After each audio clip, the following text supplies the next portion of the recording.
So one thing we're going to want to be able to do is to understand how to find the direction of acceleration when there's a change in velocity.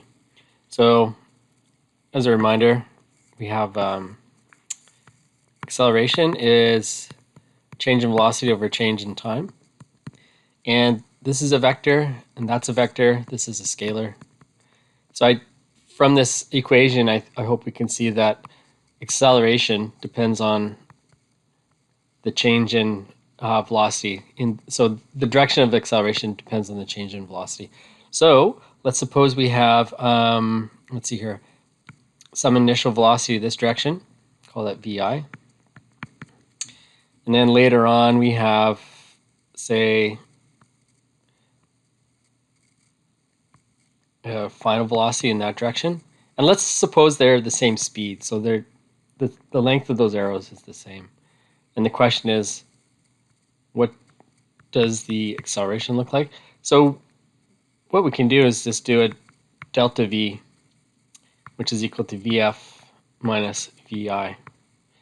So in terms of vectors, that's we have VF minus VI, and maybe we haven't practiced this much in physics this year, but subtracting two vectors, it's the same as adding the opposite. So this is the same as, like if we're going, this is the same as VF plus negative VI. So I'm just going to redraw this vector diagram, plus, and then I'm going to reverse the direction of the arrow. So now we can add these two vectors. So we're going to go like this. That vector plus this vector. And the difference in velocity is the resultant. So from start to finish. So this is VF, this is VI, this is the acceleration.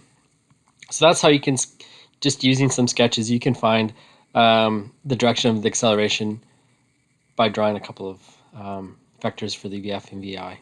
Incidentally, we don't actually have to do the vector addition, changing it from a subtraction to an addition. We could just do it like this as well. The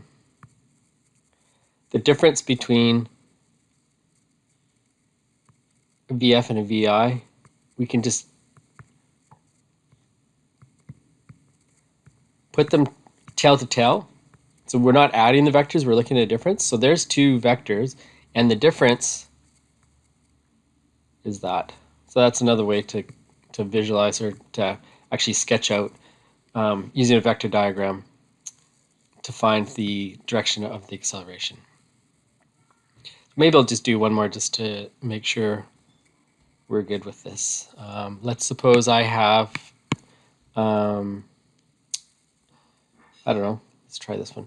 Suppose an object is going this direction, VI, and then sometime later it's going this direction, VF. And if I want to know the acceleration, I'll just take those two vectors and go like this. VF, oops. Well, I'll do it the easy way first, actually.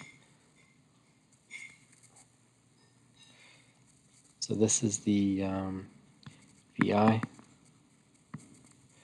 this is the VF, and we could say that's, oops, that's the acceleration.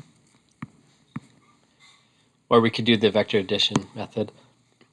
We can go VF minus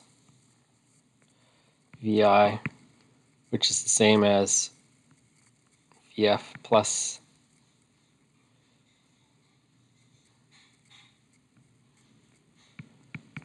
negative VI. And then when we do those,